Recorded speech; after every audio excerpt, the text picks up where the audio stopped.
Ngayong Lunes, July 13, ang ika-4 na araw ng impeachment trial ni Vice President Sara Duterte, kung saan inaasahang dadalo ang ikalawang testigo mula sa prosecution panel, si NBI Regional Director Attorney Jeremy Loto.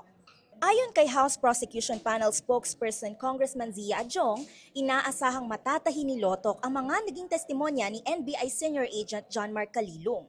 Dagdag pa niya, sa pagkakataong ito ay maibibigay ni Lotok ang pattern at konteksto kaugnay sa Zoom meeting kung saan nabanggit ang umano'y pagbabanta ng Vice Presidente laban kina Pangulong Bongbong Marcos, First Lady Liza Marcos at dating House Speaker Martin Romualdez. Samantala, sa isang liham, nakiusap naman si NBI Director Melvin Matibag sa House Prosecution Panel na reschedule ang kanyang pagtestigo bago o mismong July 20 dahil may dadaluhan umano siyang regional summit sa Bangkok, Thailand sa July 21 hanggang July 22.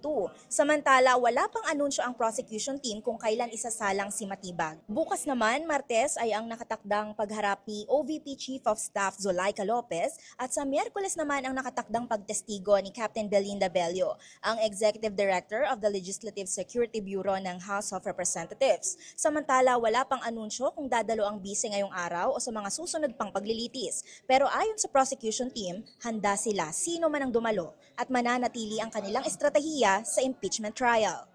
Para sa VP Sara Impeachment Trial, the DZRH Special Coverage, ako si Mary Antalan. Una sa Pilipinas, una sa Pilipino.